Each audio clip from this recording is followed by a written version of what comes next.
Hazard pay. It remains one of the big topics of discussion on this channel every single day since its formation, nearly. That $10,000 that is needed to be paid to frontline workers, essential workers who worked in the pandemic, when a lockdown started back in March, and now as major lockdowns are anticipated, as 88,000 cases last Friday has grown to 100,000 new COVID-19 cases per day, is the federal government doing anything to put money in the hands of frontline workers? And now, as concerns about overreaching and full capacity ICUs across the country is hitting hospitals, are states running out of resources to pay additional sums of money to those frontline workers as we face another round of lockdowns? Major push today as 2 states say enough is enough. You need to send out stimulus. You need to send out hazard pay. Get it done. This is a big breaking development, and this is Purple.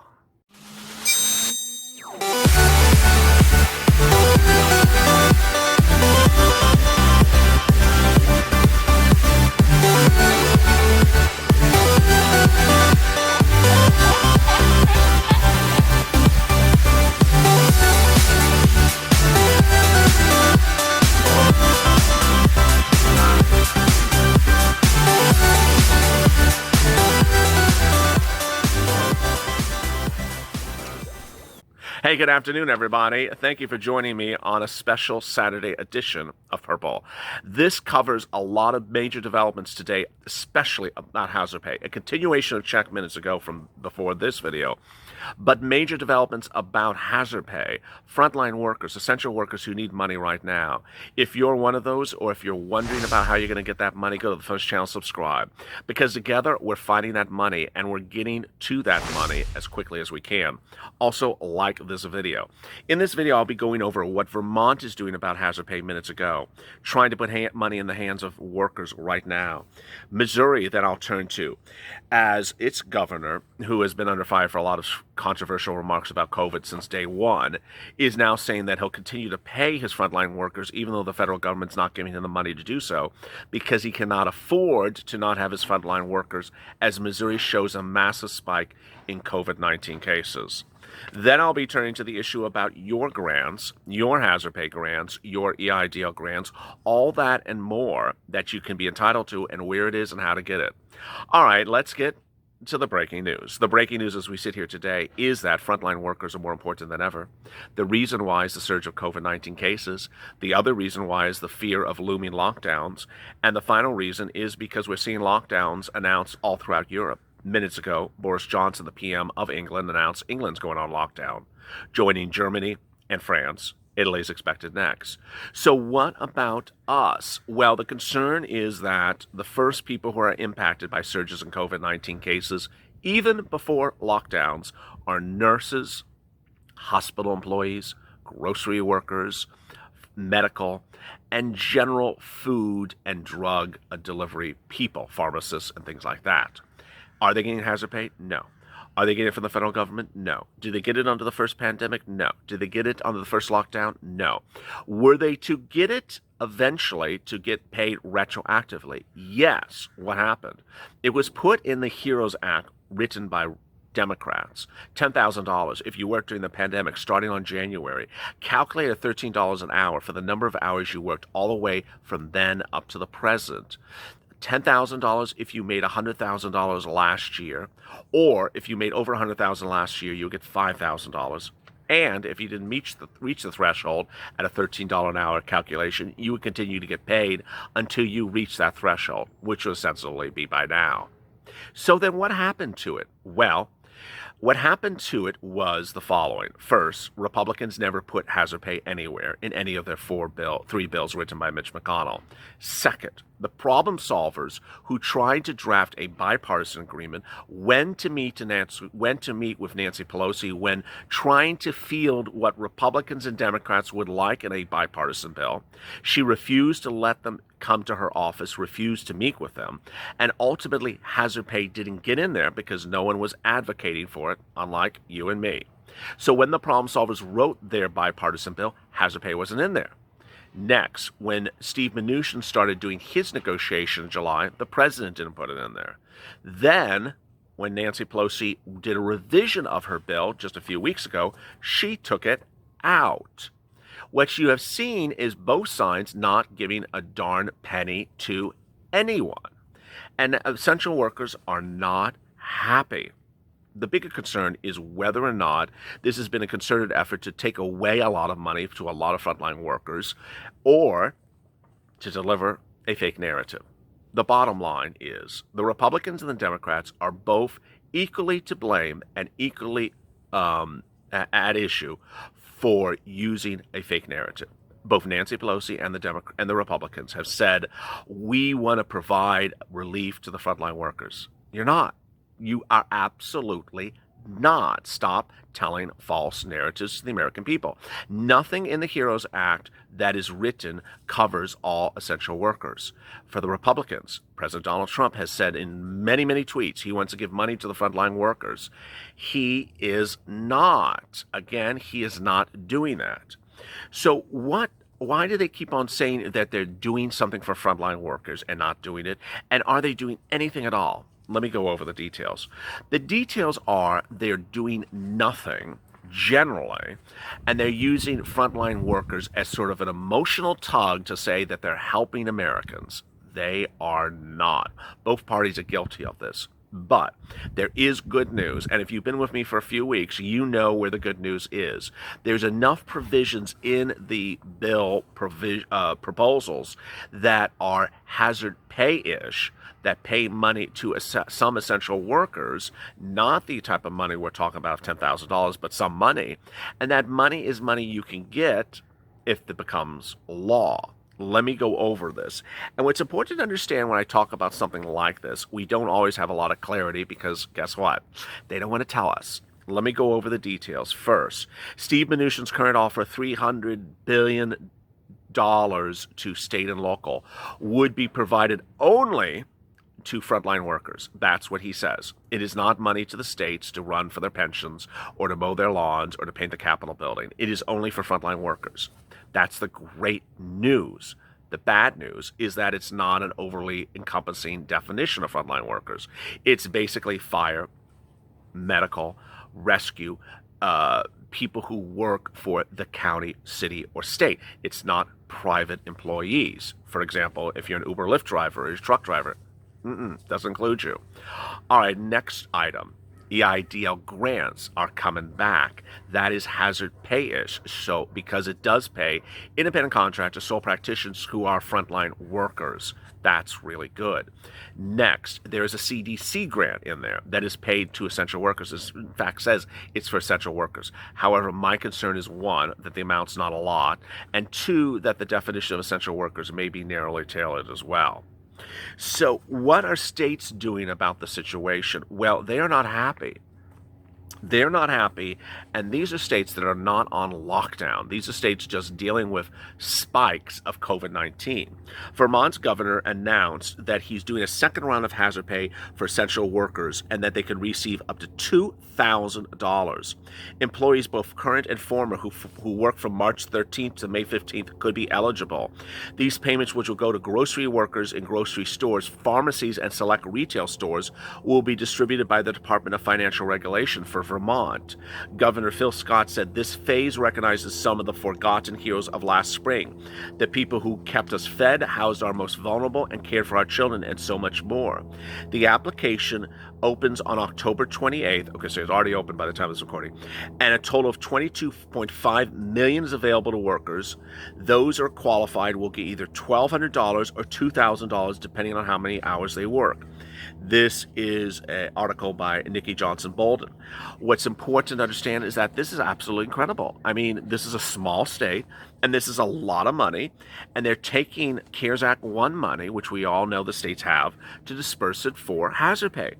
Why can't the federal government get this right? Let's look at Missouri. Now, Missouri is very different than Vermont. Vermont has a progressive governor, actually a progressive senator, Bernie Sanders, who's, very democratic. Missouri has a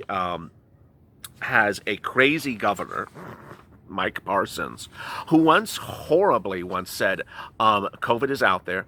Children need to go back to school. They're going to get COVID, and they're going to get over it." He's just not a nice person. He's just, God. But Mike Parson said that hazard pay will be provided. The failure of the federal government to agree on the new stimulus package has left Missouri at a problem.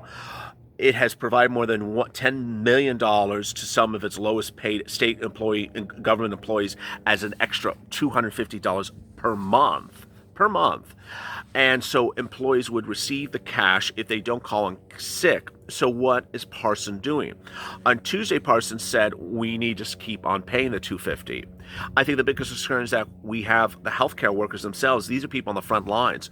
Most of us have had the chance to get a second wind of this, but these emergency rooms, these hospitals, these doctors, these nurses, law enforcement, there is no break when in work. Missouri is among several states that's having a spike. They're currently showing 1,600 cases a day and 8 more deaths. That was on Tuesday. The state has reported 172,000 cases and nearly 3,000 deaths. Parsons says he wants to continue the payments if needed once the New Year's begins. So he's going to continue the $250 per month, despite whether or not there's COVID-19 relief by a hazard pay bill from the federal government. We'll evaluate this in December. It will all come down to what the federal government does. We want to be able to help those frontline employees. We've got to try and help to care for those people the best we can. Well, that's wonderful he's doing this after those horrible comments by him earlier in the virus. So as you sit here today, the push really remains for hazard pay. One of the Purple Power caucuses that I formed over a week ago was hashtag Purple Power hazard pay. Because I did it because you're entitled to this money. You need to push for this money. No one's arguing for your money. You see, Mike Parsons wants this money, but the Democrats have took it out and the Republicans never had it in the bill. And it's important to understand where we're talking about for hazard pay. I'm glad I have the Parsons example in here because this highlights a concern of me for you. The concern is that some governors want to get hazard pay just for their own employees. Yeah, you see that? Some of them just want to pay it for their firemen and for their police officers and for the police chief. They don't want to pay them for private employees. Some want to pay them for private nurses, nurses that work in a hospital that's not a government-owned hospital. Some of them want to pay it for doctors. And then some just sort of stop at that point, and they only see it as for nurses and fire and rescue. Others take the next step after that and realize, okay, we have to do it for shipping and handling. We have to do it for warehouses. We have to do it for grocery stores or liquor stores. And that is the ones that I hope we open the discussion for. One of the most important discussions for hashtag Purple Power Caucus, hashtag Purple Power hazard pay, is not only you're needing the amount, not only you're entitled to the amount, not only how much is the amount you should be getting, but also the issue of who is qualified to receive this money. I want to make sure that the Purple Power Caucus really keeps this very broad and says, you know what, a lot of people should get hazard pay.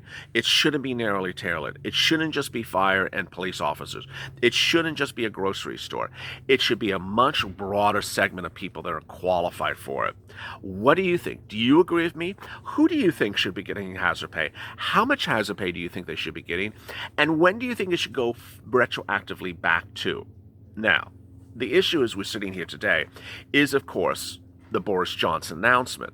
When Boris Johnson announced the lockdown of England, it really puts the discussion to the front burner today, which is, okay, is America next going on lockdown? And if we do go on lockdown, imagine how many frontline workers will need to get hazard pay. They didn't get paid last time, and now you want to announce another lockdown, and you haven't even written a lockdown stimulus package yet. The third stimulus package. You better start moving because if a lockdown's around the corner and you need your essential workers to be on the front lines, as Governor Parsons says, you better have a bill for them. And so far, no one in Congress has written the bill. It goes back to the days of this channel about a month ago. Hashtag LALATE write the bill. Oh, I'll write the bill for this. I'll fly out there and say, here's your darn bill. Here's your darn bill, right? Here's your lockdown bill. Don't put us on lockdown unless you intend to pay us a check. And I think maybe we'll get it done then. Let me go with some incredible questions and comments from yesterday. Cheryl Lujan. What Trump's going to do is wait until all his stocks go down and he's losing all his money before he helps American people. Veronica, our voices need to be heard. Jerome, Congress needs to get their jobs done. Tina, they should all have term limits. Teresa, Trump needs to do executive orders. Melody, I agree with everyone else. This government put us where we are, and since then our pockets are full, we don't matter. And since their pockets are full, we don't matter. Ilda Gonzalez, they should be ashamed of themselves. I pray for everyone to get back to normal. Nellie Fish, hey, why can't they get off their behind and get it done? Thank you, Purple Power, for being there. Thank you so much. I really don't know. And, you see what's sort of coming on the horizon. Let me do the hand this way. You see what's sort of coming on the horizon. You see the number of COVID-19 cases surging. You see lockdowns coming. Do you think Congress is rushing to write a bill to get ready to send out stimulus, to make sure you're not evicted from your home, make sure you're paying you have money for utilities, make sure this? They're doing nothing. All they're doing is going home and make sure they're getting themselves reelected. Jennifer Edmonds, hey, LALATE, hey, Purple Power family, hey, Jennifer. Raymond Ortiz, Congress should care less. They only care about themselves. Amanda Collins, we need to be paid retroactive 2,000 miles a month since May. Amen. If you have questions or comments in today's video, please drop them in the comments below. I really love your comments and keep them coming. There's a lot of development still unfolding, and that's why you need to stay tuned with me. Coming up after this is McConnell versus Trump. I'll be going over those comments by Mitch. I know you all heard them, but there's more than just those comments. And I'll be going over those Senate races and why they're so important to understand about your stimulus checks. Then after that is Street and the Stimulus, which, boy, there's a reason why it was a hit show 2 days ago when it premiered, but it is going to be gangbusters come this Monday, because the street is going to go cow with no stimulus and lockdowns in England. Stay tuned for that as well. Go to the Friends channel, subscribe, because we're going to get through this pandemic together, and we're prepared and we're pushing louder than ever. Make sure you're on social media, tagging your politicians, seat for stimulus, MSC, and keep it pushing. Also, like this video. Coming up next are those great videos. As always, stay informed, stay smiling, and stay in that life.